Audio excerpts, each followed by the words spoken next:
So the music talent, I mean, you're multi-talented in terms of drums, guitar, keyboard. It's inherent, do you think? Oh, look, I think it's just something that was born in me. I was very lucky that I seemed to be able to play drums just by instinct. I used to, like lots of kids, tap around on old cartons and tins and things like that. But when I actually sat at a drum kit the first time when I was 11, a friend of mine at Highgate Primary School got given a drum kit, and I just thought, this guy's just won the lottery, right? And I went round there, and this kid couldn't keep a beat. Like, he just couldn't do anything. And in frustration, he handed me the sticks. He said, "You have a go." And I just sat at this drum kit. I'd never sat at one before, and I was just able to play it. And it was just a funny thing. I don't know.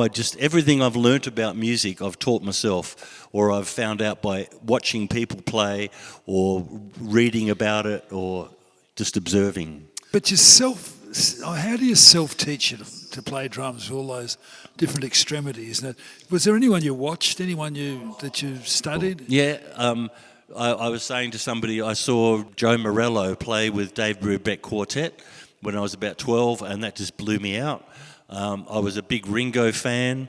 In my book, I talk about meeting the Rolling Stones, believe it or not, who were staying at the Arkaba Court Motel just up on Glen Osmond Road, and we lived around the corner from there. And I met them just standing out on the street. And I said to Charlie Watts, "I'm a drummer just like you. I want to play in a band just like you." And he looked at me and he said, "Oh," and I'm on my push bike, by the way. And he said, "Oh, well, you keep practicing, mate, and you'll get there."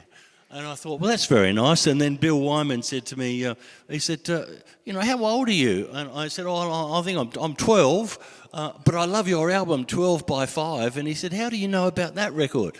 And I said, "My sister's friend gave it to me," and I rattled off all of the songs on it. And they were just bemused that this kid in Adelaide knew their album. And I was a big Rolling Stones fan. So Charlie, Ringo Starr, Keith Moon, of course, and then later John Bonham, lots of people. Who else had that album, 12 by 5? Ta-da! Oh, what's the taste of the rest of you? What a great album.